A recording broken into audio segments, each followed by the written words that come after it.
Bem, você provavelmente sabe onde estou, eu estou em Israel. Bem, à minha frente eu posso ver o belo mar da Galileia, uma das 3 maiores cidades em que Jesus ministrou. Ele ministrou em Cafarnaum, em Betsaida e em Corazim. Esta é uma antiga sinagoga em Corazim. E bem debaixo dos meus pés esteve aquele no tempo de Cristo. E hoje, num programa Manifesta, eu tenho uma mensagem que vou compartilhar com vocês que se chama o Código Apocalíptico em Gênesis. Essa será uma mensagem absolutamente extraordinária e interessante se você ama as profecias bíblicas. Agora deixe-me falar um pouco sobre de onde veio o conceito, que estou prestes a compartilhar com vocês, pois alguns já assistem e estudam a Bíblia há vários anos e talvez nunca tenham ouvido deste conceito específico, de como a história do mundo está codificada na Torá. Os primeiros 5 livros da Bíblia, mas especialmente no livro de Gênesis, eu me lembro que há vários anos atrás nós estávamos em Israel, em Jerusalém, no ano de 1988, e havia um rabino que começou a compartilhar comigo essa informação sobre códigos que estavam sendo descobertos na Bíblia. Isso foi anos antes que o Sr. Drosnin escrevesse o Código da Bíblia, e ele compartilhou comigo em 88, ele disse, isso é o que está prestes a acontecer, e ele disse... Ceausescu, que é o cabeça da Romênia, será morto alvejado por um tiro algum dia em dezembro. E eu disse, como você sabe disso? Porque ainda estávamos em novembro, ele disse, eu sei, baseado no que é conhecido como código da Bíblia. Então, se naquele dia específico aquilo não acontecesse na Romênia, eu nunca vou esquecer que liguei para o meu amigo e disse, como o rabino sabia disso? Ele disse, você sabe, disseram que encontraram algum tipo de código no Gênesis que indicava que isso iria acontecer. Eu nunca mais encontrei o rabino para descobrir como ele sabia, mas depois a história do código da Bíblia começou a se espalhar. Nós não vamos tratar isso hoje do Código da Bíblia, mas vamos falar como o livro de Gênesis, que é o livro do início, é paralelo aos eventos do livro de Apocalipse e das profecias do Novo Testamento. E como para descobrir o final você volta para o início. Foi Deus mesmo quem disse, eu declaro o fim desde o início e declaro o começo desde o final. Então nós vamos entrar nisso. Algumas coisas que eu preciso compartilhar para lançar a base aqui. E isso é como Deus conta o tempo. Aqueles de vocês que estiverem em nossas conferências sabem que nós ensinamos sobre isso profundamente, de tempos em tempos, como Deus conta o tempo. Veja o tempo no início, existia no sentido de que o Sol, Lua e estrelas estavam sempre ali e é claro, você sabe como a Lua determina o ciclo dos meses. O Sol determina os dias, mas também a rotação da Terra ao redor do Sol determina o ciclo dos anos. Então Deus colocou os sinais cósmicos, Sol, Lua e as estrelas, que chamamos de poderes cósmicos no céu. E ele fez assim para que os homens na terra pudessem determinar os tempos e estações de uma perspectiva terrena. Agora, uma das coisas que é interessante, e é disso que eu vou falar nos próximos minutos, é que enquanto vivemos na Terra, o tempo é contado de 3 formas. 3 formas diferentes, eu quero que você me acompanhe devagar. Há um tempo que eu chamo de tempo horizontal ou tempo linear. Nesse tempo linear ou horizontal você tem início e fim. O começo da nossa era, vamos imaginar uma linha no tempo aqui. Mas o começo da nossa era começou quando Adão caiu do Éden.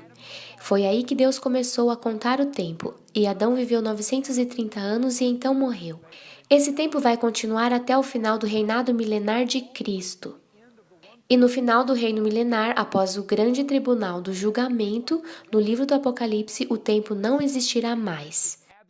E entramos em algo que é chamado eternidade. A eternidade é atemporal. Essa é a região em que Deus habita hoje.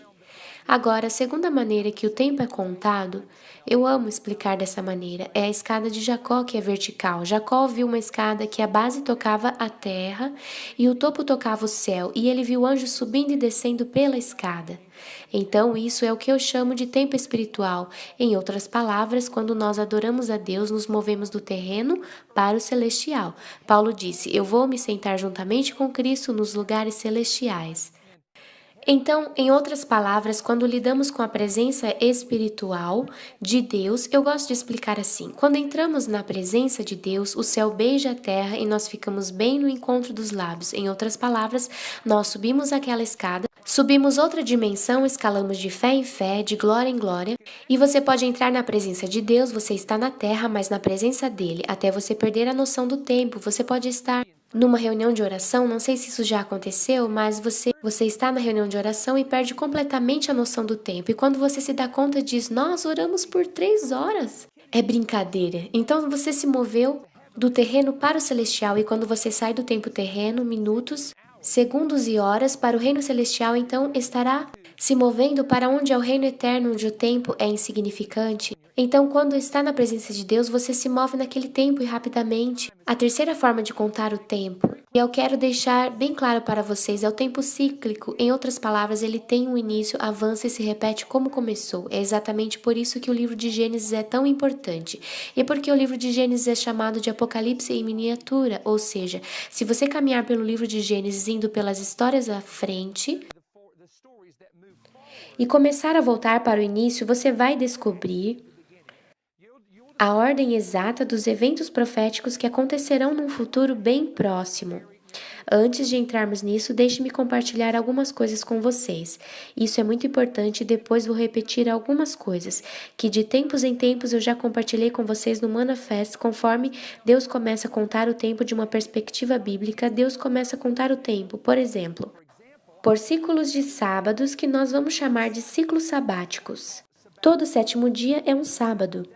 Todo sétimo ano é um ciclo sabático, quando a terra deve descansar, etc. E você conta 7 anos vezes 7 anos, são 49 anos, e isso é chamado de jubileu. Então Deus conta o tempo em números de 7. Você ficaria chocado. Bem, você entende o ensino, que você pode pesquisar as escrituras e vai descobrir o número 7, o sétimo ano, o 14º ano. Jacó trabalhou 7 anos e recebeu a esposa errada. Então teve que trabalhar mais 7 anos para receber aquela que ele queria, e há muitos números 7 na Bíblia. Na verdade, é o número mais usado entre todos que existem, é o número 7. Porque é o número de Deus, o número da perfeição, completo. Então Deus conta o tempo de 7 em 7.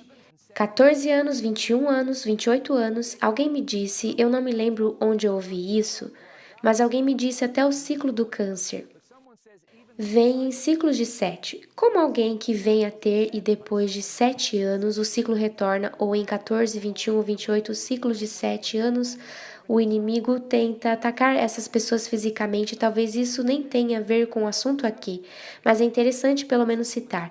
Deus conta o tempo por ciclos sabáticos. A segunda forma que conta o tempo é que ele conta pelo que chamamos de ciclos de jubileus.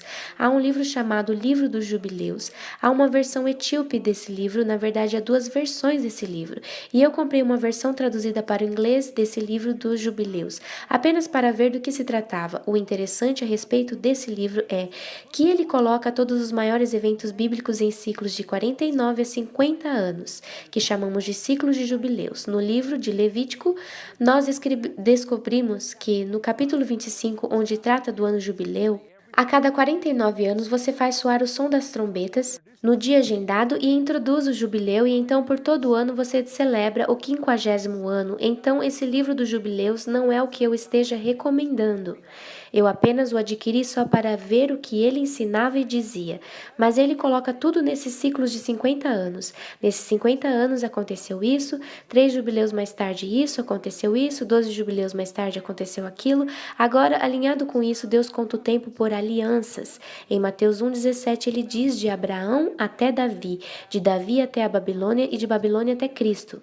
Ele diz que são 14 gerações, são 14 gerações e são 14 gerações. Então, quando eu estava olhando aquilo, eu entendi que Abraão fez a primeira aliança com Deus, está ali no livro de Gênesis. Então, segue até Davi, que fez uma aliança pela cidade de Jerusalém. A aliança de Abraão foi pela nação de Israel, a aliança de Davi foi pela cidade de Jerusalém, no cativeiro da Babilônia. As alianças foram quebradas, eles foram levados para a Babilônia e mais tarde o povo judeu pôde retornar pelas mãos de Deus. Então você chega ao tempo de Cristo, que é o mediador da nova aliança, a aliança da redenção e salvação.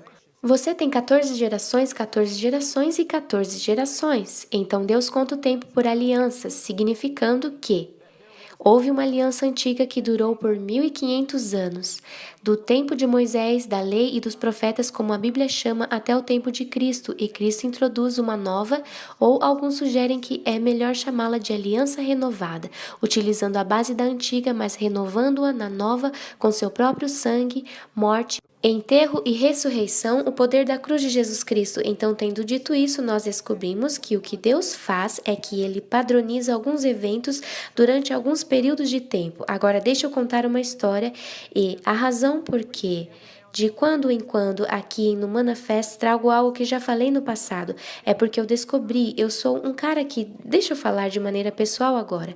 Eu sou o tipo de pessoa que quando eu ensino algo uma vez na televisão, não gosto de voltar e repetir aquilo, mesmo estando na TV por 12 anos e ser difícil eventualmente não se repetir algumas vezes como o seu material.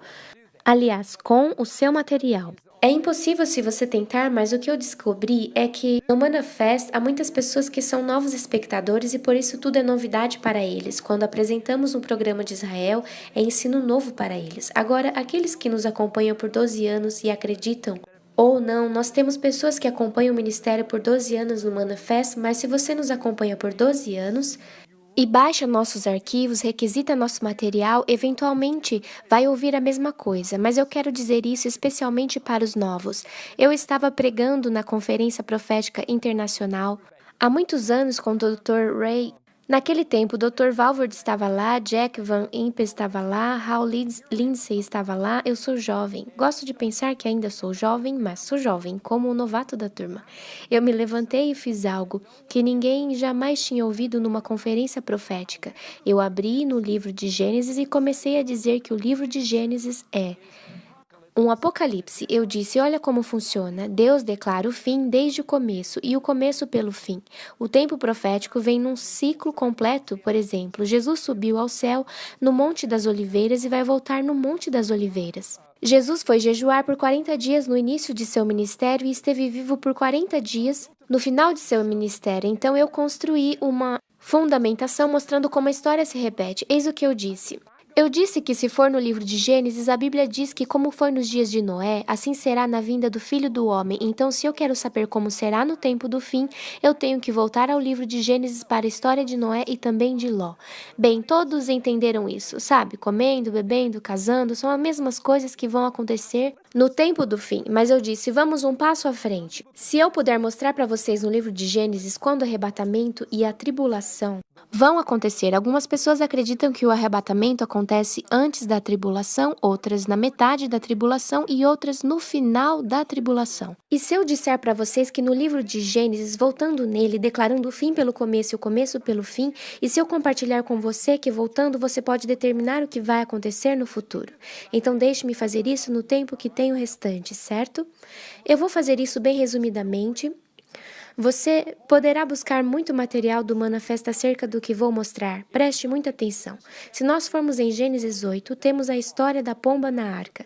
A pomba é símbolo do Espírito Santo em Mateus 3, e o Senhor disse que nos últimos dias derramaria seu Espírito sobre toda a carne. Então nós temos o derramar do Espírito que precede o retorno de Cristo, que foi predito em Joel 2 e em Atos 2, aludido pela pomba sendo liberada sobre as águas de todo o mundo.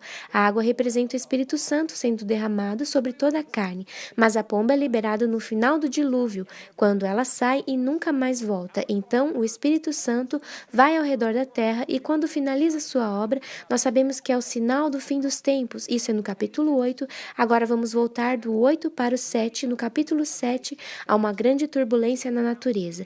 Diz que as fontes do abismo se romperam e as chuvas cobriram a terra. Para mim, isso fala de algumas atividades cósmicas que acontecem como sinal dos tempos em que eles estavam. Por exemplo, as fontes dos abismos se romperam nos dias de Noé. E a chuva cai do céu, então você tem duas coisas acontecendo, você tem furacões acontecendo nos céus e a Bíblia diz que os mares e as ondas vão bramir. Para mim, isso é uma imagem dos tsunamis que atingiram o Japão e os tsunamis que atingiram a Indonésia e como todo o oceano e a terra estão tremendo e gemendo.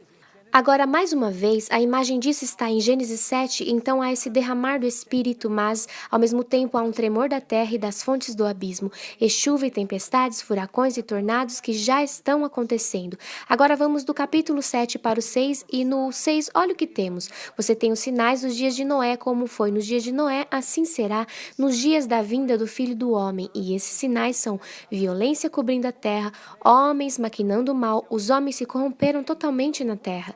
E você sabe, a palavra violência ali é Hamas, de onde a organização que trabalha contra Israel hoje em Gaza se chama Hamas. Muito interessante que é o termo para violência em hebraico. Então, em outras palavras, em Gênesis 6 você tem os sinais dos dias de Noé. E o que Jesus disse? Como foi nos dias de Noé, comendo, bebendo, casando, assim será no tempo da vinda do Filho do Homem, e eles não saberão até que venha e chegue o dia e o Senhor venha e os destrua, e é assim que vai ser. Nos dias de Noé ninguém percebeu, até que venha a inundação, e é assim que vai ser no tempo da vinda do Filho do Homem. E aí ele repete de novo conforme essa descrição que está aí, eu não vou falar porque ele fala muito rápido, não dá tempo. Então o que acontece depois disso, no capítulo 6 a 5, nós temos o traslado de Enoque. Veja bem aí o arrebatamento da igreja. Enoque está agora andando com Deus, e não foi porque Deus o levou. Morto, ele foi levado vivo ao céu, e em Gênesis ele andava com Deus, foi trasladado, e tem esse testemunho de que agradou a Deus. Então, depois dos sinais de Noé, no capítulo 6 você chega a Gênesis 5 e vê o traslado de Enoque. O que acontece depois do arrebatamento, de acordo com o nosso entendimento, é o período da tribulação, então ela deve estar no capítulo 4 de Gênesis. E descobrimos que, quando saímos do arrebatamento de Enoque no capítulo 5, e voltamos para o capítulo 4, descobrimos Caim. Caim, no Novo Testamento, simboliza o iníquo, que é uma imagem do anticristo. A Bíblia nos diz que a punição de Caim, ele tinha uma marca em sua cabeça para marcá-lo. Nós descobrimos que no final dos tempos, quando chega a tribulação, depois do arrebatamento virá uma tribulação e a marca da besta será lançada. E você não poderá comprar e vender sem a marca, e a marca será na testa ou na mão direita. Nós também descobrimos que a punição de Caim seria 7 vezes. Sabemos que a tribulação será de 7 anos seguidos. Se você continuar lendo o capítulo 4, quando Lameque matou um homem, ele disse: a punição de Caim foi 7, a minha será 70 vezes 7. 70 vezes 7 é, se você for no livro de Daniel, a profecia das 70 semanas de Daniel, os 490 anos da profecia encontrada em Daniel 9. Agora pense nisso, aqui no livro de Gênesis há um apocalipse, no livro de Gênesis está detalhado daquilo que vai acontecer, paralelo ao tempo do fim, pois o fim declara o começo e o começo declara o fim. Então, quando você vem do capítulo 4, que é uma imagem da tribulação, 7 anos de tribulação, marca da besta, e Caim, que é o iníquo, e o anticristo é chamado de filho da perdição, e Caim é uma figura do anticristo. Caim matou seu irmão Abel. O anticristo vai matar pessoas durante a tribulação, decapitando-as. O livro diz que Caim matou Abel e atingiu seu irmão na cabeça. Então as pessoas serão decapitadas de acordo com o Apocalipse na tribulação. Então, se voltarmos do capítulo 4, entraremos no capítulo 3 para o final da tribulação e chegaremos ao reino milenar.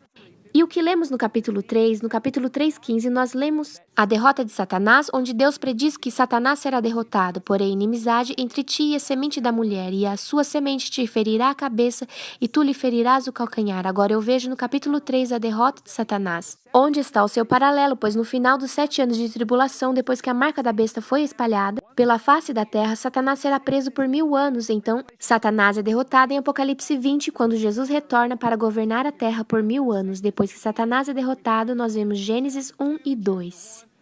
Onde tudo é perfeito. Então vamos analisar o quadro. No começo, falando de Gênesis e Apocalipse. No começo havia um paraíso perfeito. No final há um paraíso perfeito. No começo Deus andava com o homem na terra. Deus vai andar entre os homens. No começo havia árvore da vida, no final vai haver árvore da vida. No começo não havia pecado e no final não há pecado. No começo não há doença ou morte e no fim também não.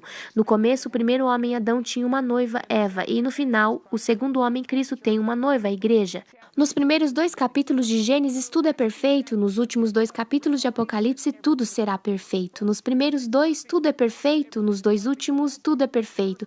Os 2 últimos refletem os 2 primeiros e os 2 primeiros refletem os 2 últimos, é quando o ciclo se completa. Sabe, há muito mais nesse assunto. Vamos ver se eu consigo despejar tudo e dar algo para você pensar. Apocalipse 17 e 18 falam da Babilônia, Babel é encontrada em Gênesis 11. E isso é interessante, há uma torre construída na terra de Sinear.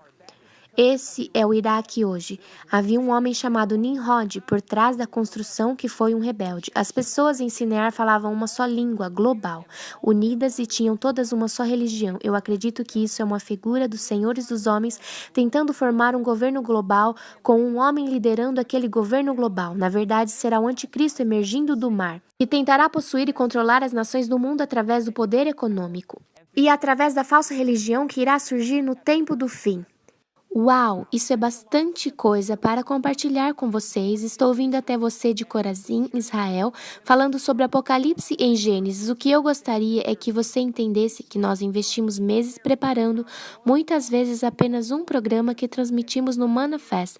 Nós terminamos aqui e disponibilizamos essa mensagem na TV para todos vocês hoje. Então, a legenda termina por aqui. Deus abençoe a todos. Até o próximo vídeo.